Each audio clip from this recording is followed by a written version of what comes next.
Good morning friends. आज तो बहुत ज़्यादा गड़बड़ हो गई क्योंकि आज मैं 6:30 बजे उठी हूँ। मुझे 4 बजे या 4:30 बजे तक उठना होता है। एक्चुअली विराज ने मेरा फ़ोन उठा के दूसरे रूम में रख दिया और सुबह फ़ोन में अलार्म नहीं बजा और मेरी नींद ही नहीं खुली।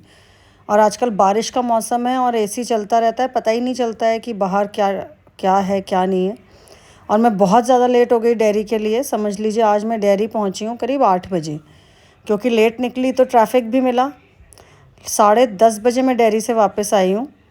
और आज तो बहुत सुबह सुबह पैनिक हो गया। सोनू भी नहीं आया आज। आज सोनू ने भी फ़ोन नहीं उठाया और वो भी नहीं आया और मैं अकेले ही सुबह सुबह फिर डेयरी गई। मगर ठीक है, काम हो गया। दूध लोगों का थोड़ा सा लेट हो गया। आज मन था क्योंकि बारिश का मौसम है छोले भटूरे खाने का, तो हमने ये ऑर्डर किया है। मोती नगर में रजेंद्रा है एक, बहुत अच्छे छोले भटूरे उनके, वहाँ से हमने ये ऑर्डर किए हैं छोले भटूरे स्विगी से। और मैं, निक्की, तरुण जी और अंजना, हम चारों हैं क्योंकि विराज तो स्कूल चला गया है। तो हम चारों आज नाश्ते में छोले भटूरे खाएंगे। मैंने गुलाब जामुन भी मंगाए हैं, गुलाब जामुन भी बहुत अच्छे थे। और तरुण जी को भी और मुझे भी यहाँ के छोले भटूरे बहुत ज़्यादा पसंद हैं। तो हम लोग ये ब्रेकफास्ट कर रहे हैं, ब्रेकफास्ट क्या ब्रंच कर रहे हैं, क्योंकि लगभग 12 साढ़े 12 बज गए हैं। और मैं और तरुण जी छोले भटूरे खा रहे हैं। तरुण जी छोले भटूरे खा रहे हैं और मुझे कह रहे हैं ये क्यों मंगा लिए तुमने सुबह सुबह, बहुत हैवी हो गया। मतलब उनको पसंद भी है, खाना भी है, और उनको सारा ब्लेम मुझ पर भी डालना है कि मैंने उनको ज़बरदस्ती खिला दिए। हालांकि तरुण जी खुद भी बहुत खाने के शौकीन हैं, लेकिन वो इसका ब्लेम सारा मेरे ऊपर डालते हैं। शायद इससे गिल्ट नहीं होता उन्हें। छोले भटूरे खाने के बाद हम लोग तैयार हुए और आज मुझे दोबारा डेयरी जाना होगा क्योंकि वहाँ पे कुछ काम है और कुछ अभी होने वाला है आगे। ये ईसबगोल का पानी है। आज छोले भटूरे खाए हैं सुबह सुबह, तो ये ईसबगोल का पानी मैं पी रही हूँ। इससे क्या होता है कि आपके जो इंटेस्टाइन्स हैं वो क्लीन हो जाती हैं। अगर आप कभी कुछ उल्टा सुल्टा खा लें तो आप ये ईसबगोल का पानी पी लें 1 चम्मच पानी में घोल के, और इससे आपका पेट एकदम क्लियर रहेगा। और जो आपका नुकसान है गलत खाने का, वो थोड़ा बहुत आपको उससे रिलीफ मिल जाएगा। जब मैं डेयरी के लिए निकली तो बहुत तेज़ बारिश हो गई है रास्ते में, और लग रहा है आज वापसी जब आएंगे तो बहुत ज़्यादा ट्रैफिक का सामना हम लोगों को करना पड़ेगा। जगह जगह पानी भरना शुरू हो गया। थोड़ी सी बारिश में अब दिल्ली में पानी भर जाता है, तो बारिश हो तो भी दिक्कत है और ना हो तो दिक्कत है ही है। दिल्ली में जो सीवेज सिस्टम है ना, वो पूरे तरीके से ख़राब हो चुके हैं और गवर्नमेंट का इस ओर कोई ध्यान नहीं है। मतलब जो शीला दीक्षित गवर्नमेंट जो बना गई सीवेज सिस्टम वही है, उसमें कुछ इम्प्रूवमेंट नहीं हुआ है। अब आप सोचिए 10-12 साल पहले क्या रहा होगा। अगर आप उसको इम्प्रूव नहीं करेंगे तो फिर कैसे सुधार होगा। अब ये बहालगढ़ हम लोग रुके हैं। मैंने वेज बिरयानी ख़रीदी है ये, क्योंकि मैंने लंच नहीं करा था तो मुझे भूख लगने लगी यहाँ आते आते।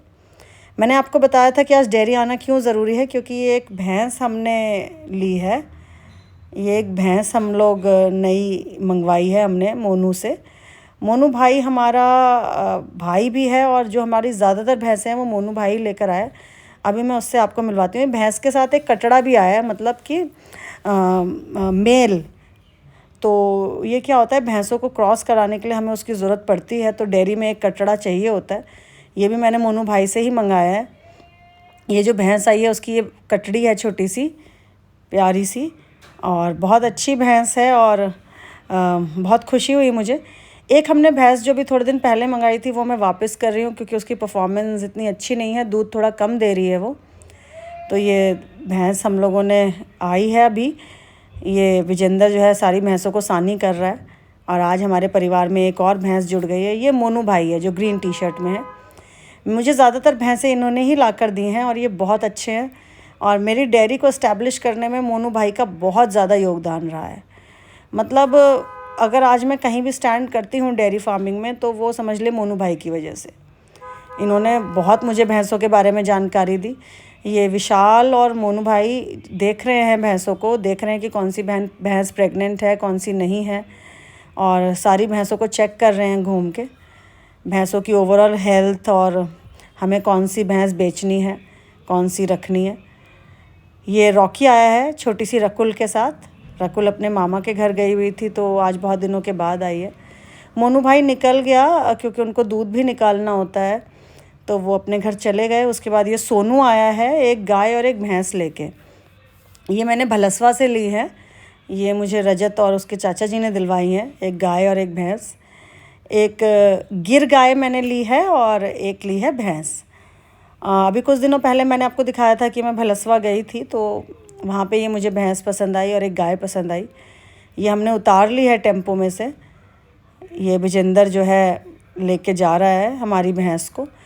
वहाँ पे ये भैंस अंदर बांधते थे बिल्कुल, तो इस वजह से थोड़ी सी लाइट है इसका कलर। हमारी भैंसें बिल्कुल डार्क ब्लैक हैं। अब ये गाय को हम लोग टेम्पो से उतार रहे हैं। राकेश आया है क्योंकि सोनू नहीं उतार पा रहा था, सोनू को मार रही थी गाय और वो डर भी रहा था। अब ये गिर गाय मैंने ली है, देसी नस्ल की गिर गाय है और मैं बहुत खुश हूँ क्योंकि मुझे गाय प्योर नस्ल की चाहिए थी और मिल नहीं रही थी। और मैं बहुत खुश हूँ कि ये बहुत अच्छी प्यारी सी एक मेंबर हमारी फैमिली में ऐड हो गई है, हमारी डेयरी फैमिली में। इसका नाम मैंने रमा रखा है, तो ये मेरी रमा है और इसका बेटा है राम। ये मेरी प्यारी सी गाय है। इसका दूध हम लोग सेल नहीं करेंगे, इसका दूध हम लोग खुद ही यूज़ करेंगे। ये मैंने सेलिंग के लिए नहीं है ये, मतलब ये बिज़नेस पर्पस से नहीं मंगाई है। इसकी हम लोग सेवा करेंगे और इसका दूध इसका बछड़ा पिएगा या हम लोग घर में यूज़ करेंगे। ये बहुत ही अच्छी गाय है और बहुत अच्छी नस्ल की भी है। हमने थोड़ी देर इसको बाहर बांध दिया क्योंकि थोड़ा अनकंफर्टेबल महसूस कर रही थी। यहाँ पे घास उगी हुई है, ये थोड़ी घास खाएगी, थोड़ा इसको फ्रेश एयर मिलेगी तो सेटल होगी। अब मैं दिल्ली की ओर निकल गई हूँ शाम को दूध वगैरह लेके। आज मेरी डेयरी का जो एक शेड है वो कंप्लीट हो गया है। 24 पशु उसमें आ गए हैं, 22 भैंसें, एक गाय और एक कटड़ा। जब मैं घर पहुंची तो फैज़ान भाई बैठे हुए थे, तरुण जी के मित्र हैं। तरुण जी और उनकी बातें चल रही थी, वो लोग चाय पी रहे थे। मैंने ये बड़ी कढ़ी बनवाई है, ये उड़द की दाल की बड़ी, आलू और कढ़ी। ये मैं चावल के साथ खाऊंगी क्योंकि मुझे बहुत तेज़ भूख लग रही थी। और खाना खा के मैं सोने चली जाऊंगी थोड़ी देर बाद क्योंकि बहुत थक गई हूँ मैं। जब कभी 2 बार डेयरी जाना होता है तो मैं बहुत थक जाती हूँ। और मेरा आज का व्लॉग यहीं एंड होता है। गुड नाइट, शुभ रात्रि, बाय बाय।